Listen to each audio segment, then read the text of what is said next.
it says we're going live. I'll tell you where we are. Okay, so we're live. Okay, we'll go ahead and call to order the Ways and Means meeting of July 24th. Let the record reflect that Councilmember Spatafor has an excused absence and that myself and Councilmember Jackson are here.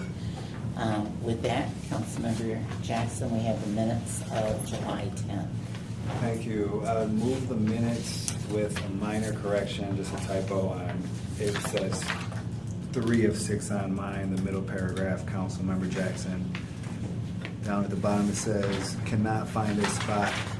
Who hard do they work? It should be how hard do they try. Okay. Okay, with the correction, all those in favor say aye. Aye. Opposed, passed unanimously. This is an opportunity for public comment. If you have public comment, if you could address the council and give your name for the record, please. So I'm Nicholas Zandy from the Old Ever neighborhood, and I am here to speak on, of course, item B, because that's the only thing that you're going to be speaking on.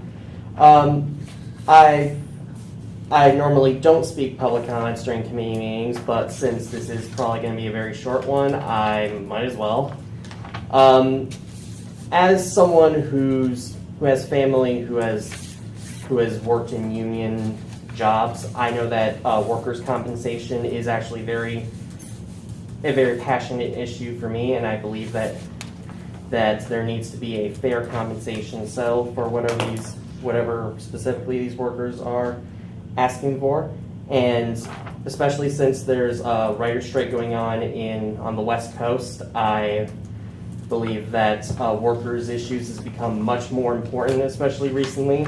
And I believe that all workers, whatever their profession is, should have every right to be fairly compensated for whatever living wage is, as long as it keeps up with inflation.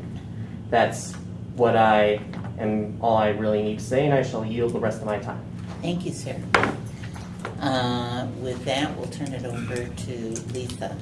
Yes, so the standard questions, the claimant will not return to work. He is duty disability retired. They were not offered another job in another department, again, duty disability retirement. He qualifies for duty disability. This redemption will not affect it.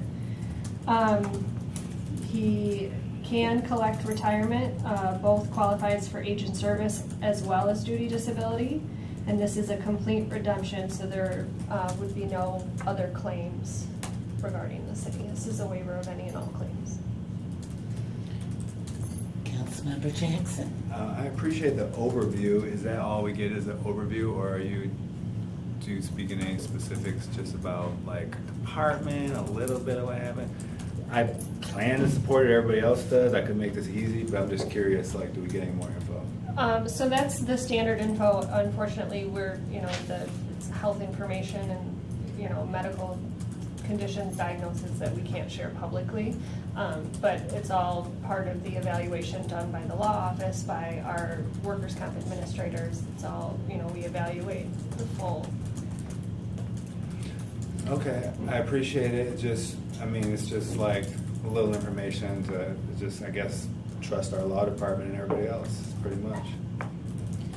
Well, the one thing I will say, Brian, with this is negotiated between the law department and if they've got legal representation or the claimant themselves. And then they come up with an agreement. And so that's what we're doing, is just approving that. Similar to union contracts and things like that, we're just approving the recommendation that's been made to us. And this has to come through us because this workers' comp, it just seems like so little, and all these other settlements and stuff that you guys make is so much higher. But Right, yeah, workers' comp settlements come through, they need to be approved by the legislative body. Thank you. Move the resolution.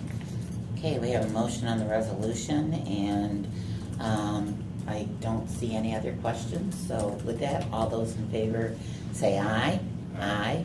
Opposed? Passes unanimously. And that is the only item that we have on our agenda, so we are adjourned. Thank you.